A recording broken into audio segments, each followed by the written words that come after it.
Just are good. My favorite card right here.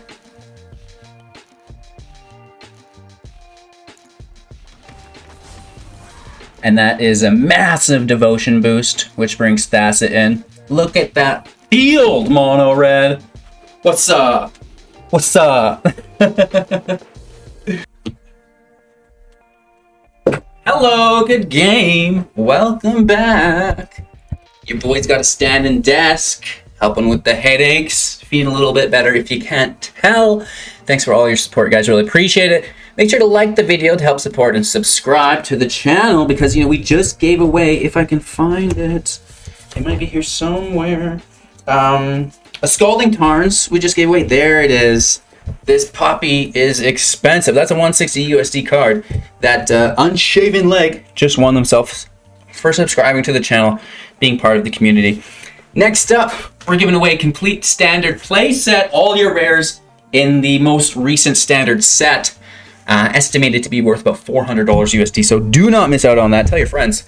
And welcome to the channel. Part of the Wolf Gang. You can check out the Linktree link for all of the information that you're looking for today in the description below, or you can Google that easily. Hello, good game Linktree. Let's get into it. Today, we're talking about Gyruda Blink. Now, this is a deck. There's a really cool card that I've been playing a lot with recently, Manifestation Sage. When it enters play, you get to create a fractal creature equal to the size in your hand. And you know what? An amazing ETB effect that we can be bouncing, right? We can be pulling this out for free because it's an even cost with Gyruda. And tomorrow, I actually have a Yorion version. So it's a little bit different. And instead of just bouncing it once and filing through your deck like you typically would through Thassa's Oracle, we're going to be rebouncing it over and over. So, you know, two different versions of the deck for you guys today. They're both very, very similar. Typically just exchanging out Gyruda for Yorion. Basically, that's the only change here. But it's so good, right? We play with Thassa, obviously, and the devotion through Manifestation Sage just helps that out so much. If you don't know what I'm talking about, don't worry, though. We'll break down today's deck, in depth. Show you guys the list, talk about strategies, synergies, and then we'll show also the gameplay footage so you get a good idea how the deck's meant to operate. And then you can decide whether or not this deck's going to be right for you and your wild cards. Of course, we'll wrap up with our final thoughts after that. So again, thank you so much for your support on the channel. Appreciate it. Make sure to subscribe to help support. And of course, the link tree is wherever you'll go looking for it. Let's break it down. All right, 60 cards, best of one, 3.7 average, only 4 non-creatures with 32 creatures. We do have, basically every color in the deck here. It is a Quandrix build. The black is just from Gigan or the Doom of Depths, so we're not really focused on that. And then there's a splash of white in here as well because we're running things like Prince Charming and Flicker of Fate for those bounce effects, so we can be rebouncing our Gigan, Cyberclaw, Terror, a whole bunch. And if you guys are unfamiliar, this is a 6/6 for 6 mana. When it enters the battlefield, each player mills 4 cards. Put a creature card with even mana value from among those milled cards from the graveyard to the battlefield under your control, whether it be your opponent's graveyard or your own graveyard. This is phenomenal. A self-mill, pulling out anything we want, that's great. Our whole deck needs to consist of even converted spells when the Gyruda Doom of Depths is our companion. That's the deck building rule for that. And it's really not too hard to follow. The worst thing here is an extinction event, right? Because we're all evens. Extinction events is very high value, but, it is what it is. Who cares? We'll move past it. So we've got 1 copy of the Gyruda as our companion, 3 copies of it in the main deck, and it will be our goal to chain them together, right? Gyruda mills into a new Gyruda, mills into a new Gyruda, mills into a new Gyruda, gets bounced with Thassa, then Charming Prince, so on, so forth. With that being said, we're ramping into 6 mana, right? We do need to get there. We've got Solemn Simulacrum, 2/2 for 4 mana. When it enters play, grab a land, and then when it dies, draw a card. Great. We also have 4 copies of Quandrix Cultivator, 3/4 when it enters play, grab a land. You know, this is great as well. You don't get the draw, but the land does come in untapped, so if you want to utilize that later on in the game, you can. And, you know, that's kind of how we're going to get there. And, you know, our primary pull with Gyruda is Thassa. If we don't have a Thassa in play yet, that's the first one that we'll be looking for. This is a 6/5 for 4 with Indestructible. As long as your devotion to blue is less than 5, it's not a creature. We can get our devotion to 5 for blue, you know, lickety split. It's very easy. And at the beginning of your end step, exile up to 1 other target creature you control, then return that card to the battlefield under your control. We can pay 4 to tap another target creature, you know, stopping our opponent's blockers and maybe even their attackers if we're on the defensive. With this being said, you know, the deck is built primarily around Manifestation Sage, a 4 CMC 2/2, and that's how we get our devotion. You can see that's going to add up to 5 almost immediately. And when Manifestation Sage enters the battlefield, create a 0/0 green and blue fractal creature token. Put X +1/+1 counters on it, where X is the number of cards in your hand. It's not uncommon to have a very full hand with this deck because we're playing the majority of our spells from the graveyard, which is quite nice. So we can make some fairly big XXs. You know, I've had an 8/8 in play. I've had a 6/6, and 4/4s are almost a given at any point. And that's an ETB that can be bounced, right? You can bounce that with Thassa. You can bounce it with Prince Charming. You can bounce it with Flicker of Fate to re-trigger it and go quite wide with these fractals, which shuts down aggro decks in a hurry. Moving forward, I guess we've referenced it a few times. We may as well talk about it. 4 copies of Prince Charming, a 2 CMC 2/2. When it enters play, choose 1. Either scry 2, gain 3 life, or exile target creature you own, return it to the battlefield under your control at the beginning of the next end step. Now, this is quite interesting. Through either the Prince Charming's next end step or our Flicker of Fate, we can bounce a Gyruda on our opponent's end step or have it come back on our opponent's end step. That will trigger a search, pulling the Manifestation Sage on our opponent's end step, makes the token. As soon as it's our turn, no more Summoning Sickness, they can attack. So that's kind of one of the cooler things that you can do with the deck is, you know, bringing that Gyruda into play on our opponent's end step, which triggers the Manifestation Sage. And they're not expecting all of these things that they're going to have to block, and now all of a sudden, you know, there's another great big creature there that they have to deal with. So that's cool. The Flicker of Fate for 2 mana, instant speed, exile target creature or enchantment, then return it to the battlefield under its owner's control. You know, that's just doing the dirty at instant speed for 2. So this is nice because you can declare a blocker, obviously, and then at instant speed, do the bounce effect, at which point the blocker will be interrupted, so no combat damage unless they have trample. And then, you know, you get to save your creature, plus you get the ETB effect to trigger again, which is cool. We end the game with Thassa's Oracle, a 1/3, and when it enters the battlefield, look at the top X cards of your library, where X is the devotion to blue. Put up to 1 of them on the top of your library, and the rest on the bottom in a random order. And if X is greater or equal to the number of cards in your library, you'll win the game automatically, which is pretty cool. And, you know, I think I've had Thassa's Oracle up to 15 devotion before, so it's pretty crazy how high you can get that with the Manifestation Sage. Moving on, we've got Master of Winds, a 1/4 with flying for 4 mana. When it enters play, draw 2 cards, then discard a card. Whenever you cast an instant, sorcery, or wizard spell, you may have the winds change its power and toughness from 1/4 to 4/1. That's neat. You know, that's going to deal a little bit of combat damage for you that they didn't expect. And finally, Kogla, Titan of Apes for 6 mana, a 7/6. When it enters play, it fights a creature you don't control. When it attacks, you destroy enchantment or artifact that defending player controls, and we can pay 2 to return a human that we control to our hand to give Kogla indestructible. And of course, we do have the Prince Charming as the human in deck for that, which is really, really nice. Pushing this back to our hand, allowing us to replay it for that exile effect again to rebounce, you know, the Doom of Depths.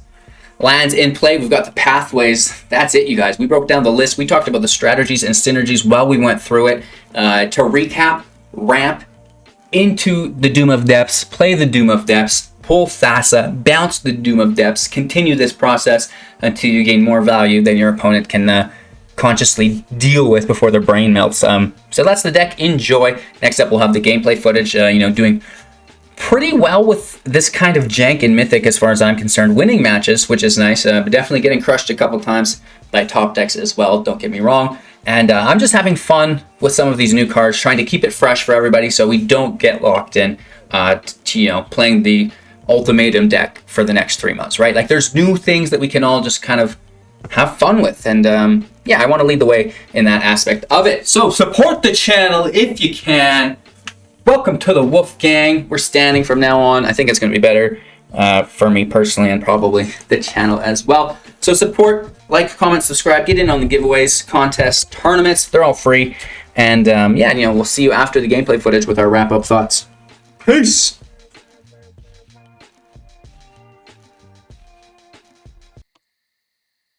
Yeah, we can do this. The fight against all of the top meta decks is real. Ain't nobody wanna try nothing new.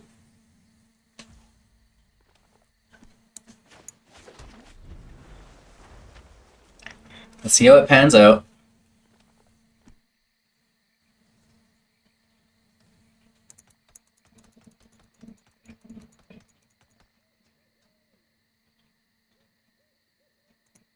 I believe that we can do it.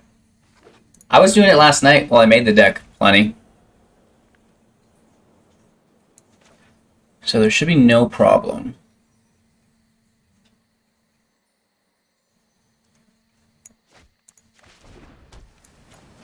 I mean, Thassa's Oracle can just be a defender. Let's be real, right? The other can go to the bottom. Right, so that's actually really good for us.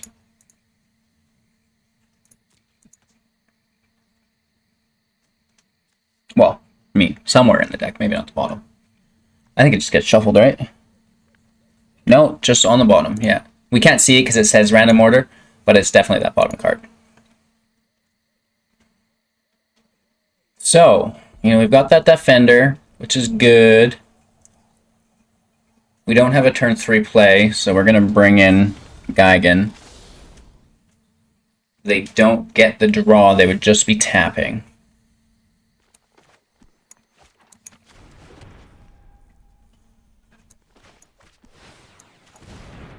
No attacks, we cultivate the next turn. Alright, so we go to 4 to 5, we top deck a land to 6. Frostbite opens up the attack lane. And they get to draw off of our library. It's something good. I'm gonna freak out. Robber of the Rich is a boss.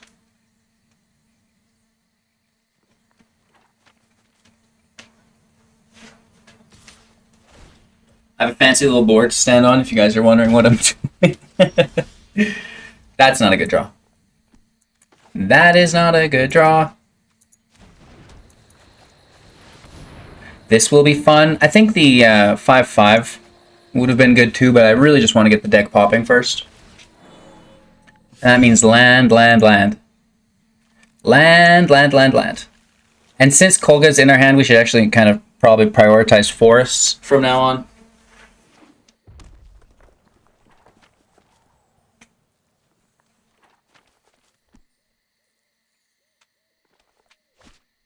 Uh-oh, that's not good. Not good at all. We trade. No land off the top, though.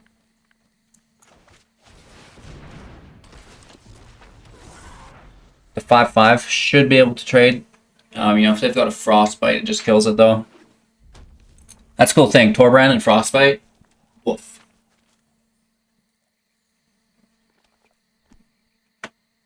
What about Torbrand and Blade Historian together? Whoa, they didn't stomp? That's weird, man. They didn't stomp. I do not get it.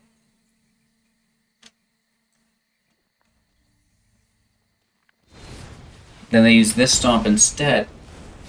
What? Say what, Willis?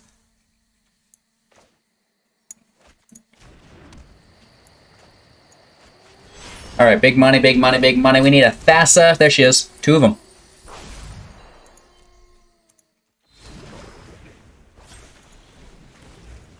Alright. Now, I would say we want Kogla, but it's in our hand. Manifestation stages are good. My favorite card right here.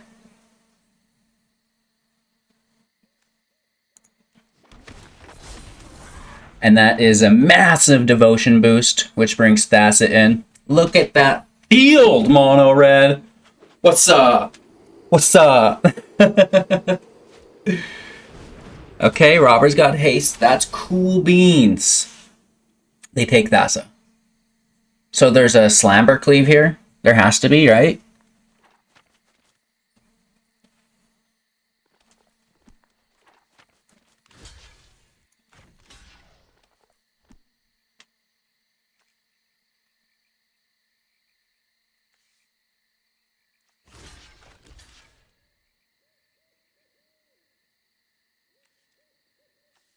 So it would go to a 3/3, and it would hit for 5.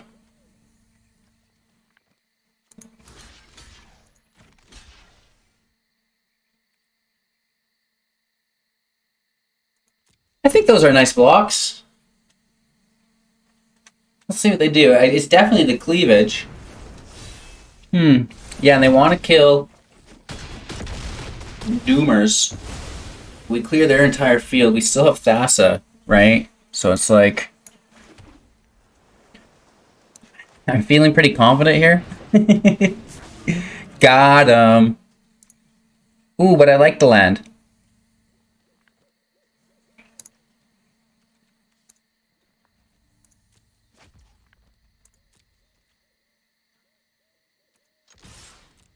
Big hits, and we can flicker stuff back in, and of course Thassa triggers the Sage here. Yeah she does. And then we can also flicker it, you know what I mean? So that's good too.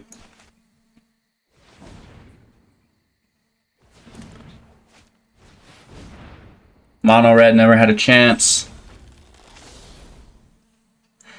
So the trample is lame because we can't actually chump block, right? Typically we would assign a blocker and then flicker it to exile, and then there'd be no damage. But the trample hits through anyways, and that's no fun. Well, no cleave here. Good game. Yeah! Alright. It worked once, it can work again. Alright, you guys, last match of the video. That gentleman from the video before jumped on. He's like, I hate Ultimatum too, so they preemptively good gamed, they're an Ultimatum player, and they stream snipe people. Yeah! Okay. Let's try not to concentrate on that. LOL. Oh my gosh. What a day. What a day. You gotta love it. Different strokes for different folks. Just get out of here.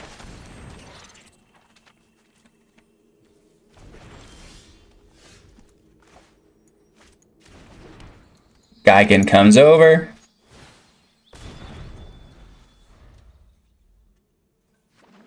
And he followed the channel. So we can come back later. It's easy to find me in the queue when he's already following. Oh, man. What a world. Shameless, baby. Let's take it up to Forest Town. Forest Town. He plays other stuff too, though, you guys. He says that he plays rogues. I'm just kidding. He didn't say that. But I know. We know. We know he's a rogue player, too. You can tell. Oh, the Paths with a Bastion in play. Can we just while out once, Wizards? Let me play with Manifestation Sage. I want to show that it's a cool deck.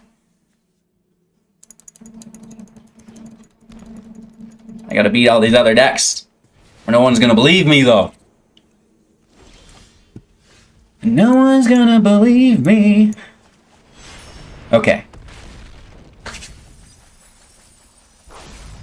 That's not entirely bad. This is a big boy, right? Ah, that's a big boy.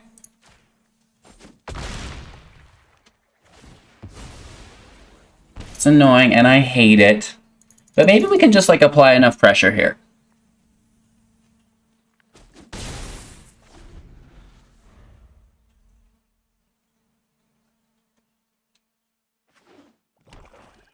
Maybe. And by maybe, I doubt it. Magecraft creature's fine. Scorpion's fine. Do they sack everything with Plumb the Forbidden? Of course they do. Why wouldn't they have it?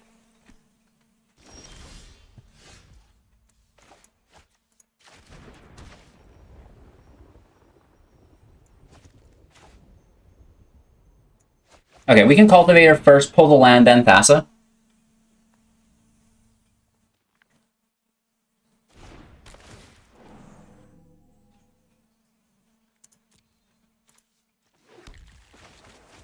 Which is neat.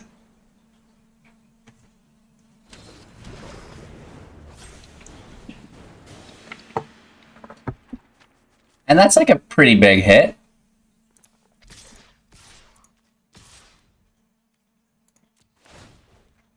We kill Bastion of Remembrance, which is like GG.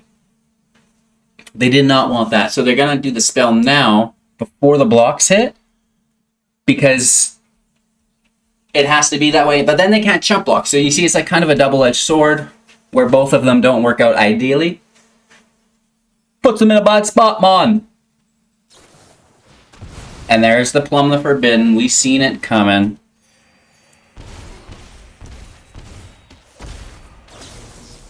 My gosh. Talk about that life lost, man. Oh, down to 8. We got a big hit though, right? That's a massive hit. They're down to 11. And we bounce Kogla and we just take the kill? Because they could kill us, maybe, with this Magecraft and that full hand. Playing it safe here. Just playing it safe.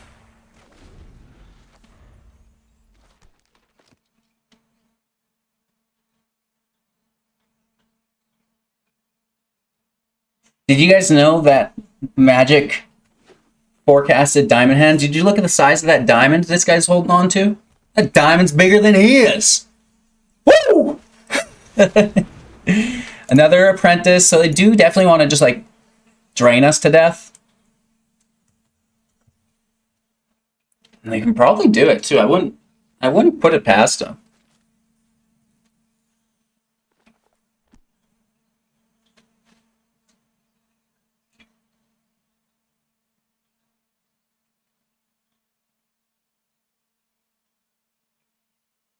What's going on here, Shimble?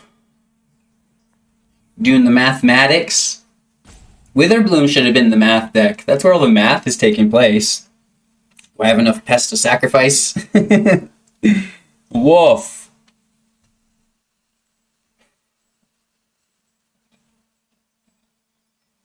Come on. You can do it, brah. It's a good thing we didn't let them stack those Witherbloom apprentices, right? I think the Ape pull there was the good decision. Because the dual Magecraft would have been gross. Would not have been good. Would not have been good. I'm just going to start pacing when people rope.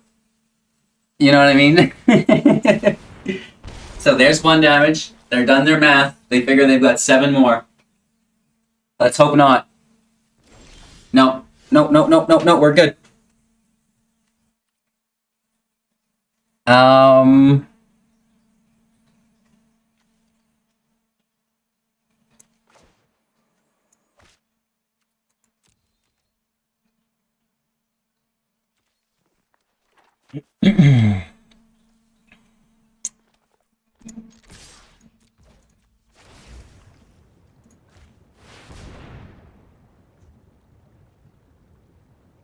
I think we should tap them. Yeah. Okay. We won a couple games. And, you know, that's important to me for some reason. Alright, let's break down the deck. Okay, so there's no land here. Let's toss it up. Keeping 6. Master goes. Okay. Playing against Yorion, which means, you know, we're going to have a couple turns, right? Means we get a couple turns. We might get to play our 4th land. You might get to play your 4th land. What a statement. The meta's pretty quick these days. It's either you win on turn 4 or you get Extinction Event. Those are the 2 greatest cards, in my opinion. Let's just throw it out. You know, it clogs up the field. We get a Scry, which is semi-relevant, setting up our next draw. We will need a forest here. We do need a forest. Or a Simulacrum.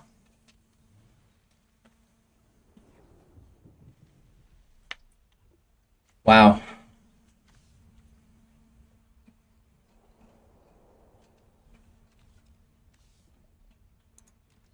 I mean,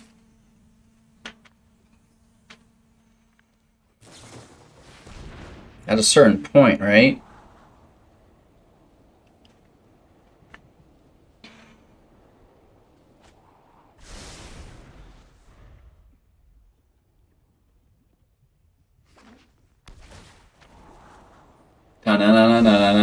There's a Cultivate next turn. Oh, maybe there's even a Migration Path.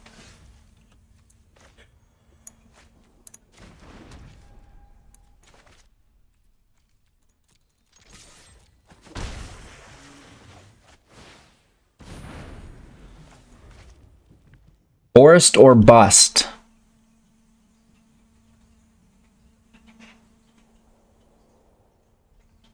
Don't care much about the removal.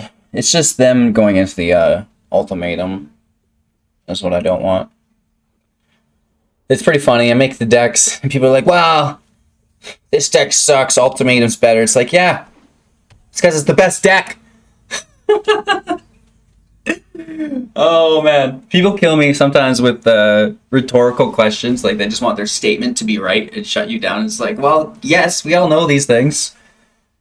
There's no surprise there. So we know what we're going to see, right? And, you know, every deck can't be built to go against it.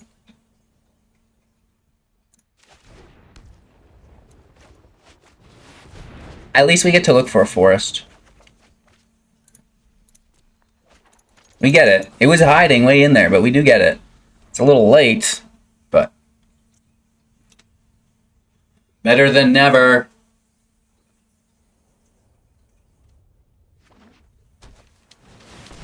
Yeah! Oh, congratulations. You are good at the game, Big X Julius. You cast Emergent Ultimatum. Round of applause, everyone, for Big X Julius.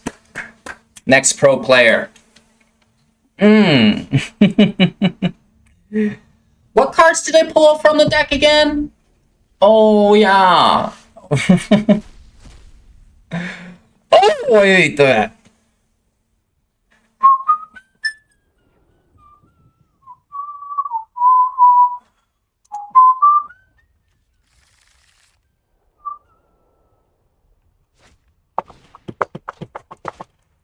I don't know. Is it even fun?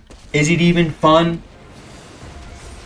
Wolf Willow Cultivate Ultimatum. I win. Yeah. Rogue players out looking for a new deck.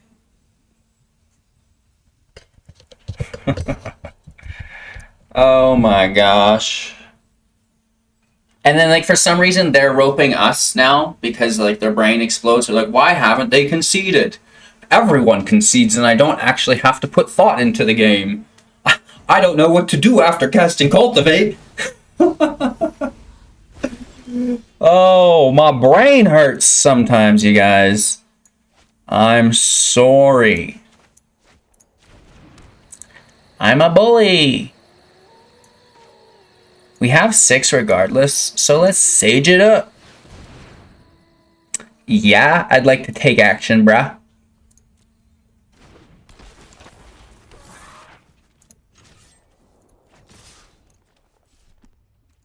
Hit him in the chopper. Oh, you're gonna -3 and destroy yourself now, Tybalt? Or are you just gonna attack for lethal? Maybe cast another ultimatum on top of the first? Better Yorion bounce it back to full health.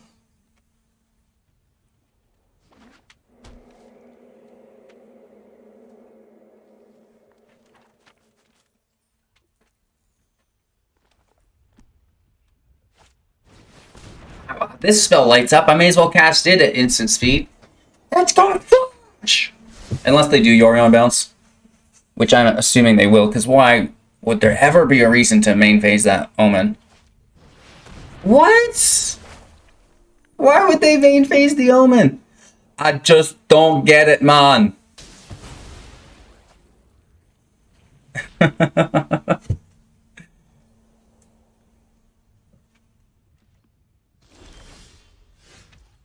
And I just don't care anymore.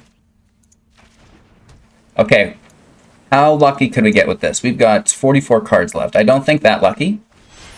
But let's try it. Oh, we get Thassa. That's a start. Oh. But they would just take it back from us. But then it wouldn't trigger.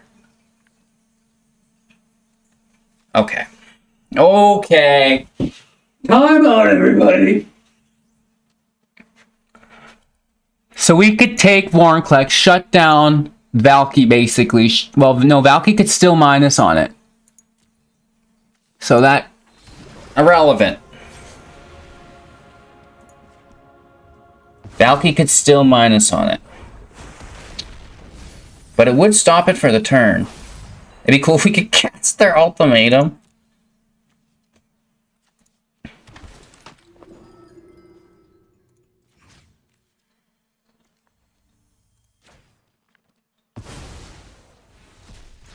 Thanks, brah. Okay. Okay. We made it another turn. This is still a match somehow.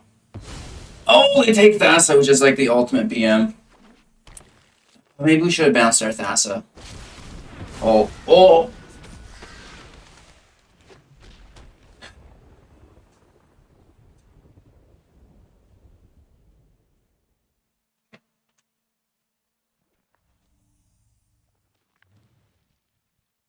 Why do this? Why do this? Oh, they take our Oracle. They're going in deep. I like making them play it out, you know what I mean? We're making better players out of these filth ultimatum individuals. Just kidding, Big Julius. If you're listening, I love you, but play a new deck. One of mine, I've got lots of them. Just have fun with the game. But I guess not everybody plays as much as me, you know what I mean? So it's not always, you know, like if I only got to play 3 hours a month, I'd always play the best deck too. Let's be honest. Right? It's just because I'm here every day, all day, that like it's always just right in my face, and it's just like, oh my god. Are you serious?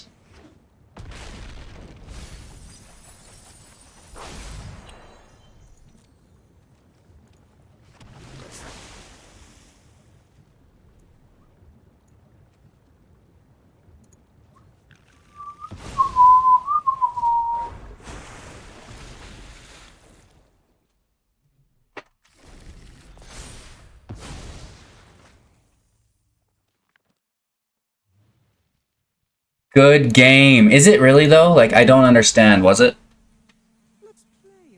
They think if they say good game, then I'll give up? You know what you know what that will get me? Fleet time. Right? You know they're a rogue player when they preemptively good game you. I take it back, Julian. I take it back. Love redacted. I can cross that right out. Alright, they're gonna have to rope us again while they big brain these 2 remaining spells into play. Liliana!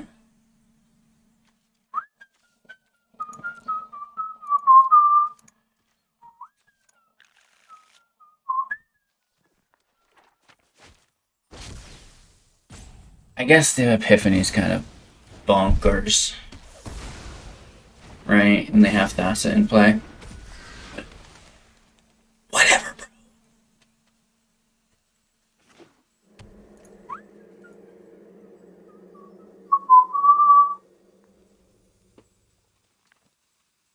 Oh my god, I hate this deck.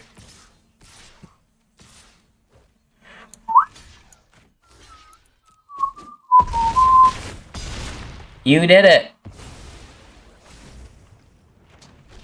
And now they can finally get lethal. You know, you got to make them actually do it and don't just concede, though, because that's what that fosters this attitude in their minds where they think they can cast ultimatum and press a good game. Why didn't they concede? It's like, well, quit being a douchebag and just play the game. See, and now you would say good game. Yes. Or even classier, a hello good game. Sorry, guys. Just getting upset at ultimatum players. It happens. I used to get upset with rogue players. The rage has shifted. It's towards the ultimatum players now.